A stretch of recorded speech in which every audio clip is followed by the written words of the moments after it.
You quit your job. Does that mean you're going to leave me? No, that's not true. Becoming independent is like changing careers. It doesn't mean I won't have any money.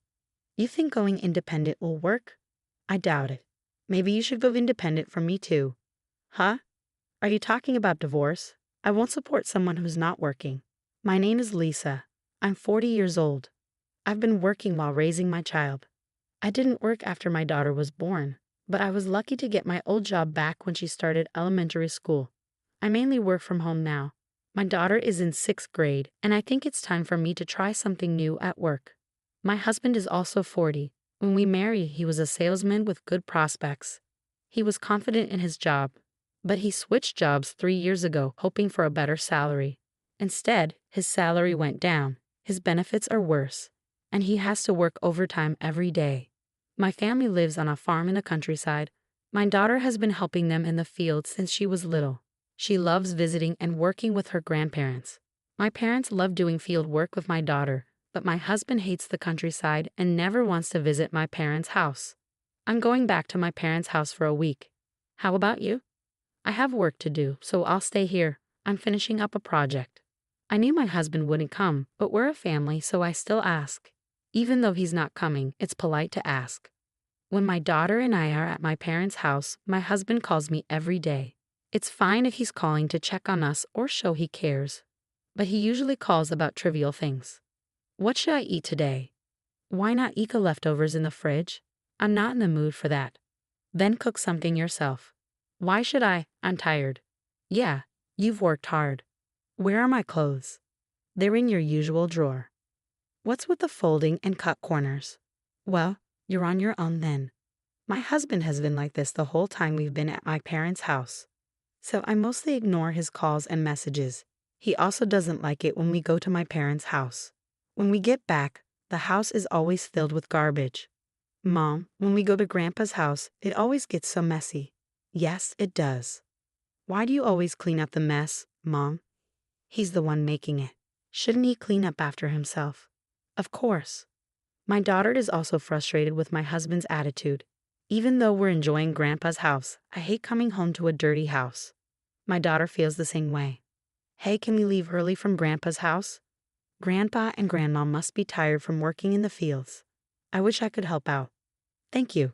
Grandpa and Grandma would love that. My daughter's kindness is a contrast to my husband's selfish behavior. I'm really tired of dealing with his childish ways. After a long vacation, I went to my company to discuss my health, annual assessments, and goals. Inspired by my daughter's comments, I proposed to the president that we use our program to make agriculture more it-oriented. Other companies have been working on this for a while. The president agreed that this is a business that has been around overseas for decades. Japanese companies have been developing new agricultural models for about 10 years. With our data, we can make it work successfully. We already have farmers interested in this model. I see. In the meantime, can you submit a proposal? Sure, I will. I quickly asked my parents to cooperate, and they agreed right away. My daughter's comments about wanting to help her hardworking grandparents gave me a great business idea. A month after I submitted the proposal, my project was approved. I worked hard on it because I was worried about my aging parents. If the project succeeded, it would really help them. But my husband kept trying to discourage me. You've been acting all cheerful lately. I don't like it. Oh, really? Are you getting carried away? I don't know. Your face just demotivates me. Well, if that's the case, you don't have to look at me. I know my husband just wants to make me feel bad. I already feel bad enough, but I try not to show it. I keep my tone normal and treat him as usual. He's always like this. When I'm happy or excited, he tries to hurt me. I'm used to it now, so I don't let it affect me, but it's still frustrating. I can't just not look at you. We live together. That's not true. You can just stay in your room. I can handle my job and take care of our daughter on my own. If you took care of yourself, we wouldn't even need to interact. That's not what I meant. My husband yelled at me. I'm really frustrated. I want to divorce him, but I'm not sure how to explain it to our daughter. I'm stuck, unable to decide. Since I don't react to his words, he starts criticizing the farm. Maybe your inability to understand things is because you grew up on a farm in the countryside. He's being so childish. I try to stay calm, but when he insults my parents, it really gets to me. Still, I'm keeping a cool head this time. For the first time, a project I propose has been accepted, and I'm excited to work on it. My husband's attitude isn't bothering me as much as it used to. So, you're saying I can't do my job because I grew up in the city? You're crossing the line. That's exactly what I'm going to say to you. Don't be a jerk. No, you were the one who started this. We've been arguing like this a lot lately. He used to be a nice guy, but things changed when he switched jobs. My husband and I haven't been getting along, but my work has been going really well. A few months later, I decided to resign from the company after discussing it with them. I made the choice to leave and sign a licensing agreement with the company to become independent. I had told my husband about this plan beforehand, but I guess he didn't really listen because as soon as I resigned, he told me he wanted a divorce. You quit your job. Does that mean you're going to live off me? No, that's not true. Becoming independent is like changing careers. It doesn't mean I won't have any income. You're going independent? Are you kidding me? That's not going to work. Then why don't you go independent from me too? Huh? Divorce? I'm talking about divorce. I'm not going to support someone who isn't working. I was at a loss for words, startled by the sudden mention of divorce. I was thinking about my daughter when she unexpectedly opened the living room door. Mom, get a divorce, she said, even though she should have been asleep. My husband looked briefly upset but quickly defended himself. It's your fault for saying you're quitting your job. He stood in front of our daughter, insisting it wasn't his fault. But my daughter only looked at me, ignoring him completely. Are you sure? I asked her. Yes, I want you to get a divorce. I don't like him. He always says mean things to you, Mom. Don't stay with him because of me. I want you to divorce him right now. We can go live with Grandpa and Grandma. Thank you, I said, touched by her support. But you'll have to change schools. Are you okay with that? Yeah, I'm totally fine with it. Let's go. You don't have to talk to Dad anymore, right? Yeah, I guess so. Well, I guess that's it. We'll talk about the details later. Hey, my husband interrupted. What?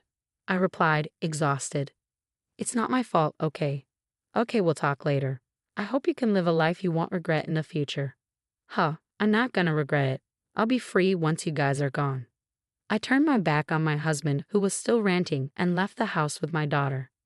Despite my worries, my daughter seemed relaxed at my parents' house. She'd adjusted well after changing schools for the new semester and seemed to be enjoying her new environment. Once she was settled, my husband and I had another discussion about the divorce. He claimed he wouldn't pay alimony because, according to him, I was to blame. Normally, if it were my fault, he'd ask for alimony, but he clearly didn't understand what being liable meant. I will properly charge you alimony, I told him. Huh? Because you're the one who's liable, right? You're wrong. You don't know what you're talking about. How can I be liable? I didn't do anything. Exactly, you didn't do anything about the house or our daughter. I was the one struggling while you did nothing, but you sure took care of Mary, didn't you? What? He stammered as I laid out the evidence of his infidelity on the table. How did you get this? You didn't steal my phone, did you? You're being rude. Excuse me? You're the rude one. You're a married man. What were you thinking? And no, I didn't collect this myself. Then how did you get it? You're unemployed. How did you afford a detective? It was our daughter, I revealed. Huh. She's the one who collected all of this. After we separated, she told me she saw you walking arm in arm with a woman she didn't know. She used my laptop to sync your phone and showed me the data. She even encouraged me to divorce you. She hates you. She hates that you're her father.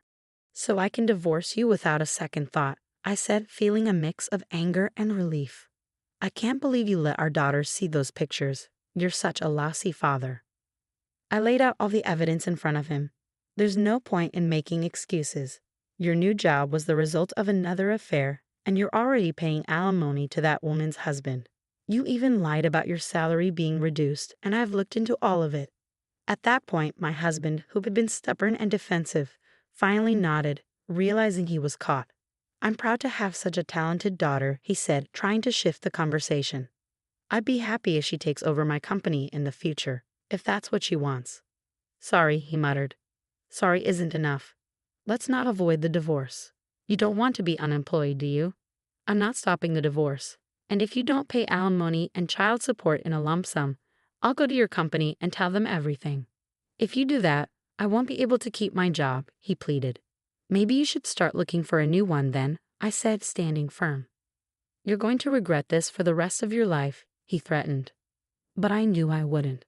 My husband tried to ask me for help, but I just smiled and brushed him off. After that, he was reluctant to sign the divorce papers, so I hired a lawyer and let him handle everything. Less than 2 weeks later, we were divorced. My husband didn't want to spend any more money since he was already dealing with 2 alimony cases and paying child support. He knew that hiring a lawyer would push him to the brink of bankruptcy. In the end, my ex-husband paid alimony and child support in one lump sum. He couldn't cover it with his savings, so he went into debt and even informed me, hoping I'd feel sorry for him, but I ignored his pleas. When I filed a claim for alimony against his cheating partner, it led to a huge fight between them, and they broke up. The woman was furious about having to pay alimony, but she eventually agreed. She had to ask her parents for the money, and I heard she moved back to the countryside to help with the family business, where her parents could keep a close eye on her. As for my ex-husband, he couldn't afford the rent on his apartment anymore. He ended up moving into a shabby apartment, struggling to get by. My business has really taken off, and I'm enjoying every day. Things didn't work out with my husband, but I'm glad that what I've learned has been useful for my family's farming business. My parents are thrilled that the IT system has significantly reduced their work hours and lightened their workload. I owe so much of this success to my daughter. I had to let her have a smartphone and tablet when she was in elementary school. At first, I was hesitant, but she's been using them wisely. Her favorite place is still the fields, but she's starting to take an interest in my work. Recently, she's been asking me to teach her how to make a website, and I'm excited to see what the future holds for her. My 12-year-old daughter is truly remarkable, but it saddens me that she had to see a side of her father that no child should have to witness.